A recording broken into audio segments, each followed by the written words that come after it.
بسم اللہ الرحمن الرحیم۔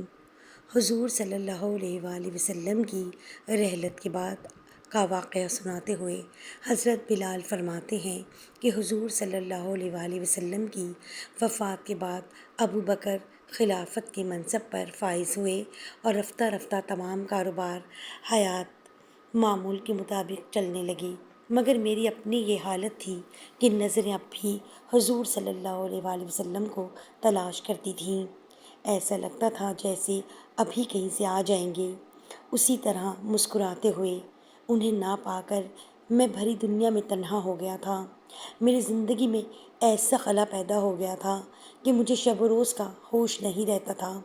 اذان کے علاوہ میرے معمولات وہی تھے، مگر لگتا تھا جیسے زندگی کا کوئی مقصد نہیں رہا، جیسے میں خزاں رسیدہ شاخ سے گرا ہوا ایک پتا تھا جسے ہوائیں ادھر ادھر اڑائے پھر رہی تھیں، جس کی اپنی کوئی منزل نہیں تھی۔ زندگی میں اگر کچھ یاد تھا تو رسول اللہ صلی اللہ علیہ وآلہ وسلم کی یادیں، ان کی تربیت، ان کے ارشادات، ان کی دی ہوئی تعلیم اور ان کی بے پناہ شفقت کا احساس۔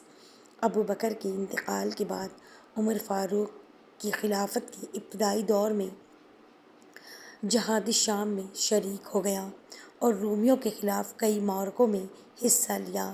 معرکے ختم ہوئے تو یہیں شام ہی کے علاقے خولان میں سکونت اختیار کر لی۔ ایک رات رسول اللہ صلی اللہ علیہ وآلہ وسلم کو خواب میں دیکھا، فرما رہے تھے، بلال، کیا ابھی وقت نہیں آیا کہ تم ہمیں ملنے آؤ؟ میں تڑپ کر رہ گیا اور فوراً رخت سفر باندھ لیا۔ مدینے میں داخل ہوا، بے تابی عروج پر تھی۔ سیدھا روضہ اقدس پر پہنچا اور اس قدر رویا کہ لگتا تھا اب یہاں سے اٹھنا نہیں ہوگا۔ حضور صلی اللہ علیہ وآلہ وسلم کے نواسے حسن اور حسین رضی اللہ تعالیٰ عنہ بھی میری خبر سن کر روضہ رسول اللہ صلی اللہ علیہ وآلہ وسلم پر پہنچ گئے۔ ان کو دیکھ کر کیا کیا یاد آ گیا۔ ان کا منہ، سر، ماتھا چوما اور بار بار انہیں سینے سے لگا کر پیار کیا۔ انہوں نے خواہش کی کہ کل صبح آپ حرم نبوی صلی اللہ علیہ وآلہ وسلم میں اذان دیں۔ میں اپنے آقا کے جگر گوشوں کی خواہش کیسے ٹال سکتا تھا؟ سارے شہر کو خبر دی گئی کہ کل بلال اذان دیں گے۔ صبح اذان دی تو سارا مدینہ اذان سننے کے لیے امڑ آیا۔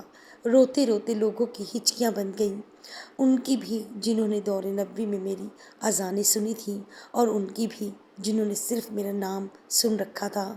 میں خود بھی زار و قطار رو رہا تھا۔ اذان دیتے وقت جب میں نے شہادت رسول اللہ صلی اللہ علیہ وسلم کے کلمات کہے تو روضہ رسول کی طرف انگشت شہادت کا اشارہ کیا تو گویا یہ اشارہ میری آواز میں شامل ہو گیا۔ گھروں میں بیٹھی ہوئی خواتین بھی جو میری آواز سن رہی تھیں بے تاب ہو کر گھروں سے نکل آئیں۔ لوگوں نے کہا، نبی کریم صلی اللہ علیہ وآلہ وسلم کے یوم وفات کے بعد مدینے میں ایسا دلدوز منظر کبھی نہیں دیکھنے میں آیا۔ یہ میری آخری اذان تھی۔ میری اذان کی ابتدا بھی اسی مسجد سے ہوئی اور انتہا بھی وہیں ہوئی۔